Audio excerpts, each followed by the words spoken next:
Hello नमस्कार दोस्तों, सभी का स्वागत है मेरे इस चैनल पर। तो जैसा कि आपने थंबनेल में देखा है और उस जो क्वेश्चन आपके दिमाग में चल रहा है काफ़ी दिन से, उसी क्वेश्चन को आंसर करने के लिए मैं ये वीडियो बना रहा हूँ। ठीक है, तो चलिए शुरू कर लेते हैं इस वीडियो को। अगर अच्छा लगे तो लाइक शेयर एंड सब्सक्राइब जरूर करिएगा, सपोर्ट जरूर करिएगा मेरे इस चैनल को। तो चलिए स्टार्ट करते हैं। तो देखिए, सबसे पहला क्वेश्चन ये था कि डीवी एंड ज्वाइनिंग का नोटिस आने में देरी क्यों हो रहा है, राइट। ओके, तो बहुत अच्छे से हम डिस्कस करेंगे और जो मुझे कारण लगता है और आगे देखते हैं हम लोग क्या कर सकते हैं। बाकी पहले हम लोग डिस्कस कर लेते हैं इस चीज़ पे। देखिए, देरी क्यों हो रहा है, सबसे पहले तो हम लोग मैं बताना चाहूँगा कि 25/4/2023 को एलआरसी का नोटिस आया। किसके रिलेटेड? तो आपके जो ज़िला को जो ज़िला के रिलेटेड कि कैसे कैसे उनको क्या करना है, ज्वाइनिंग करवाना है। ठीक है ना। जैसा कि आप सभी लोग उस चीज़ के बारे में सभी आप लोग जानते हैं। मैं आपको दिखा देता हूँ जो लेटर आया था 25/4/2023 को। देखिए, तो ये लेटर था जो 25/4/2023 को आया था। जैसे कि आप सभी लोग इससे वाकिफ़ हैं और इसमें पॉइंट नंबर 6 में लिखा हुआ है कि सभी अनुशंसित अभ्यर्थी की नियुक्ति की कार्रवाई 1 सप्ताह के भीतर अंदर पूर्ण करते हुए नवनियुक्त अमीनों को जिला स्तर पर 15 दिनों का प्रवेशकालीन प्रशिक्षण प्रारंभ किया जाए। ठीक है। अब देखिए, यहाँ पर अभी तक चूँकि इन्होंने बोला था कि 1 सप्ताह के अंदर अंदर पूर्ण करते हुए, मतलब जो भी नियुक्ति की कार्रवाई है यानी कि ज्वाइनिंग का जो भी प्रोसेस है उसको 1 सप्ताह के भीतर पूर्ण करना है, ऐसा एलआरसी के द्वारा यानी कि revenue and land reform departments government of Bihar के द्वारा सभी जिला को निर्देश दिया गया था। उसके बाद 15 दिनों का प्रवेशकालीन प्रशिक्षण को प्रारंभ करवाया जाना था। ठीक है। और जिला समाहरणालय को प्राधिकृत करते हुए किसी को डोजियर जो है वो 27 तारीख को विभाग से प्राप्त करने हेतु लिया जाए। मतलब 27 तारीख तक उस डोजियर को ले जाओ। मतलब 25 को आया था नोटिस और 27 तक आप अपना डोजियर ले जाइए। ये सभी जिला को न्यूज़ थी। ठीक है ना। ये सभी जिला को क्या थी, खबर दी गई थी इस लेटर के थ्रू। तो आइए अब हम लोग चलते हैं अपने मेन टॉपिक पे। हाँ, तो अब देख लेते हैं कि आखिर देरी क्यों हो रहा है। अब इस चीज़ पर हम लोग डिस्कस करते हैं। तो अभी तक हमने देख लिया कि डीवी का ज्वाइनिंग का कब नोटिस आया था, क्या उसको डायरेक्शन दिया गया था जिला को। तो जो मुझे 2 कारण लगते हैं, ठीक है ना। पहला कारण जो थोड़ा सा हमको लगता है कि उतना ज़्यादा नहीं है, लेकिन कहीं ना कहीं उसका भी तो प्रभाव नहीं पड़ा है। मैं आपको दिखाता हूँ मैं क्या आपको बताना चाह रहा हूँ। ये देखिए, मैंने अपने चैनल पर थोड़े दिन पहले एक न्यूज़ डाला था कि जो पंजाब के जो पूर्व मुख्यमंत्री थे प्रकाश सिंह बादल जी, उनका इधर निधन हो गया है। तो उसके ऊपर बिहार में 2 दिन का राजकीय शोक घोषित किया गया था।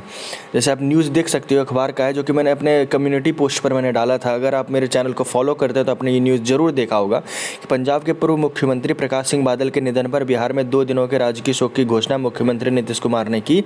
26 व 27 अप्रैल को शोक को लेकर बुधवार को आदेश भी किया गया है। ठीक है।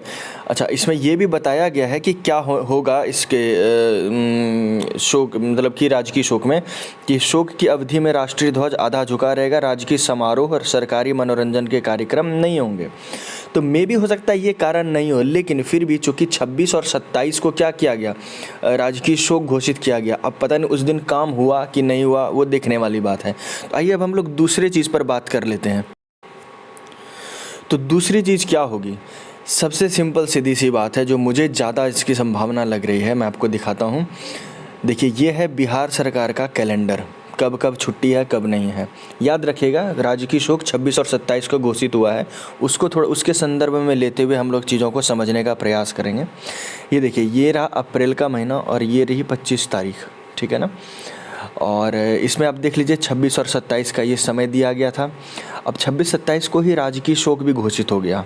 ठीक है। ओके, यानी कि अगर वैसे तो सरकारी काम इतना ज़्यादा तेज़ नहीं होता है कि 25 को बोला गया तो 26-27 को गया ही होगा। ठीक है ना। तो आप देख लो, उसके बाद 1-29-1-30 ये 2 दिन का छुट्टी पड़ गया। फिर आप अगर आप मई में आ जाते हो तो 1 दिन का और छुट्टी पड़ गया, यानी कि 3 दिन का ये छुट्टी हो गया। और आज है 2 तारीख, यानी कि अगर आप 25, यानी कि अगर मान लीजिए 26 और 27 को डोजियर ले जाने के बाद भी अगर देखा जाए तो एक्चुअल में जो ऑफिशियल वर्क जो होगा, उसके लिए जो ऑफिशियल काम जो हुआ है, उसका जो समय जो हुआ है, बस वो 2 दिन है। एक ये 28 तारीख है और एक ये आज का दिन 2 है। यानी कि सिर्फ और सिर्फ 2 दिन हुआ है काम। ठीक है। और ये नहीं हुआ होगा कि 26 और 27 को सारे के सारे जिला डोजियर ले ही गए होंगे, उसमें भी देरी हुआ होगा। तो आप देख सकते हो कि 25 के बाद जो है जनरली 26 हो गया, 27, 28 और आज का तारीख हो गया 2, तो यानी कि टोटल 4 दिवस का काम हुआ है ऑफिस का, जिनमें से 2 तो राजकीय शोक घोषित हुआ है। अब उसमें काम हुआ या नहीं हुआ वो अलग बात है, लेकिन इतना फास्टली भी सरकारी काम नहीं हुआ होगा कि 2 दिन का समय जो था 27 तारीख तक डोजर ले जाने का वो ले ही गए होंगे, ये भी एक बात है। समझ पा रहे हैं इस बात को? तो यानी कि अगर आप देखिए इस हिसाब से अगर आप चलते हैं तो 2, 3, 4 फिर 5 को फिर से छुट्टी है बुद्ध पूर्णिमा का, ठीक है। फिर उसके बाद 7 को रविवार का छुट्टी है। और ऐसे करते करते अगर आप देखिएगा तो एक सप्ताह अगर हम ऑफिस के डेज़ के हिसाब से चलें तो 25 को अगर ये दिया गया नोटिस तो एक हो गया 26, 27, 28, 3 दिन यहाँ पर, 2, 3, 4, 3 दिन यहाँ, 3, 3, 6 और 6, यानी कि 6 तारीख को एक्चुअल में एक सप्ताह पूरा हो रहा है, 7 दिन पूरे हो रहे हैं, ठीक है। लेकिन अगर आप डोजियर ले जाने के दिन के बाद जो डोजियर का जो समय था उसके बाद अगर आप इसको काउंट करते हैं एक सप्ताह को, अगर आप 28 से काउंट करते हैं तो यही ये 9 तारीख को पहुंच जाएगा, यानी कि लगभग 10 मई, ठीक है। और मैंने अपने प्रीवियस वीडियो में आपको बताया था कि ये पूरा मई महीना ले जाएगा ये सारा प्रोसेस। आप पूरा मई महीना ले सोच करके बैठो, सरकारी कामकाज है, थोड़ा सा लेट लतीफ़ी होगा, बीच में छुट्टियां भी बहुत सारी पड़ रही हैं जैसा कि आपको मैंने कैलेंडर के थ्रू दिखा दिया है, ठीक है। तो ये बात थी, ये जो मेन कारण जो लगता है हमको यही है। अब चलते हैं कि हम लोग अभी फ़िलहाल में क्या कर सकते हैं, उस चीज़ को हम लोग देख लेते हैं। तो देखिए आप लोग क्या कर सकते हैं, हम लोग क्या कर सकते हैं, देखिए हमारे हाथ में है या तो जैसा कि अभी ग्रुप सब पे या अलग अलग जगह पे खबर आ रही है कि आप लोग क्या करिए, लेटर लिखिए। लेकिन लेटर लिख करके आपको वहाँ पे ऑफिस जाना पड़ेगा। मान लीजिए कोई किशनगंज का बच्चा है, उसको मिल गया है जमुई, तो अब वो कहाँ कैसे जाएगा? मान लीजिए सभी को तो अपने आसपास का ज़िला मिला नहीं है, बहुत दूर दूर है, तो आप क्या करोगे? लेटर लिख करके आपको वहाँ जाके डीएम से सबमिट करना है, उसके लिए आपको वहाँ फिज़िकली प्रेजेंट रहना पड़ेगा।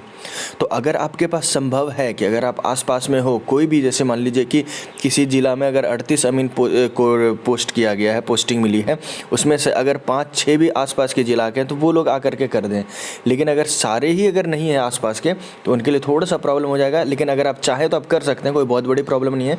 एक जगह से दूसरे जगह बिहार में ट्रैवल करने में मुश्किल से मुश्किल 6 से 7 घंटे लगने चाहिए। लेकिन दूसरा चीज़ आप क्या कर सकते हो, ईमेल भेज सकते हो। मैं आपको अभी दिखाता हूँ कैसे। और क्या, तीसरा कॉल कर सकते हो। अब इन दोनों में से, इन तीनों में से सबसे बेहतर क्या होगा? तो सबसे बेहतर तो होगा लेटर, जा कर के आप ऑफिस में जा कर के उनको लेटर सौंपो, वो सबसे बेहतर होगा। उसके बाद होगा कि ईमेल कर सकते हो आप, और उसके बाद क्या होगा, कॉल तो मैं बिल्कुल भी मना करूँगा कि डीएम को कॉल मत करिए, क्योंकि इतना खाली समय उनके पास नहीं रहता है कि आपके कॉल को रिसीव करने के लिए वो बैठेंगे। कौन से डीएम कैसे हैं, क्योंकि अब आपका स्पेसिफिक नाम वहाँ पर चढ़ जाएगा, तो ऐसा ना हो कि कुछ ऐसे रिकॉर्ड ख़राब हो जाए। तो आप ज़्यादातर लेटर या ईमेल पर भरोसा रखिए। मैं आपको दिखाता हूँ एक्चुअली में। देखिए ये है, मैंने एक डिस्ट्रिक्ट चुना है बांका। अब देख सकते हैं आप बांका के जो हैं, यहाँ पर जो आईएएस जो पोस्टेड है वो है अंशुल कुमार, और इनका यहाँ पर ईमेल आईडी दिया हुआ है। ऐसे ही हर एक ज़िला के आईएएस का जो भी है उनका अपना ईमेल आईडी वहाँ पर है। तो आप उस ईमेल आईडी को, जैसे इनका ईमेल आईडी क्या है, dm/baka.bis.nic.in, इसके ऊपर आप ईमेल कर सकते हैं। अगर आप बहुत दूर हैं तो आप ईमेल कर सकते हैं। आप बहुत ही अच्छे से अनुरोध करते हुए ईमेल लिखिएगा, ऐसा नहीं कि उनको ऑर्डर दें। आप ये इस बात का ध्यान रखिएगा, विनम्रता बात आपका, क्योंकि आपके मैसेज के थ्रू आप बोलने वाले हैं, सामने डीएम का ऐसा ना लगे कि यही मुझे ऑर्डर दे रहा है, मुझे मेरा अपना काम सिखा रहा है। ऐसा नहीं होना चाहिए। बिल्कुल पोलाइटली, बहुत विनम्रता से बताना है कि सर ऐसे ऐसे है, हिंदी में लिखें या इंग्लिश में लिखें, प्लीज़ आप हमारे ऐसे जो भी होता है ना फॉर्मल वे तरीका, क्योंकि अब आप एक एम्प्लॉय बन चुके हैं और आप उन्हीं के अंडर में काम करने वाले हैं, तो इस बात का ध्यान रखना है। तो आप ईमेल लिख सकते हो, और अगर संभव है तो आप जाकर के कलेक्ट्रेट ऑफिस में वहाँ पर लेटर भी सबमिट कर सकते हो। साथ में जो भी वो ग्रुप में कहा जा रहा है कि आप उसके साथ वो उस एलआरसी के उस लेटर को आप लगा दीजिए जिसमें पॉइंट नंबर 6 में वो लिखा हुआ है। और हाँ, ईमेल जब आप लिखें ना तो उसमें मेंशन कर दीजिएगा कि सर इस लेटर का बिंदु संख्या 6 में ये दिया हुआ है कि 1 सप्ताह के भीतर ज्वाइनिंग उनका करवा लेना है। तो प्लीज़ आप जो है इसके ऊपर कृपया कुछ करने की कृपा करें। सदा आभार रहेंगे। हम लोग बहुत दिनों से परेशान चल रहे हैं, हमारा मेंटल प्रेशर है, एंग्जाइटी है, दिस दैट, जो भी जितना इमोशनल कर सकते हैं, बस ऑर्डर के रूप में नहीं लिखना है, अनुरोध के रूप में लिखना है। यही मेरी आपसे विनम्र प्रार्थना रहेगी। तो आप फ़िलहाल में आप यही कर सकते हो, इससे अलग आप कुछ और नहीं कर सकते, और वेट करो, ठीक है। जैसा कि मैंने आपको कैलेंडर के थ्रू भी दिखा दिया है कि बस अभी मुश्किल से 4 दिन हुआ है आपका नोटिस निकले हुए। अगर आप एक्चुअल में देखोगे ऑफिशियल डेज़ में, जिनमें से 2 दिन तो डोजर निकालने का ही चला गया है, और इसमें भी ले गए होंगे कि नहीं ले गए होंगे ये भी कोई बड़ी बात नहीं है, और रहा बाकी का 2 दिन, ठीक है ना। तो यही इन्फॉर्मेशन थी। तो आई होप कि आप लोगों को बढ़िया लगा होगा, यहाँ तक बने होंगे तो अच्छा लगा होगा तो लाइक शेयर एंड सब्सक्राइब करिएगा। मिलते हैं किसी अगले वीडियो में, तब तक के लिए जय भारत, जय हिंद।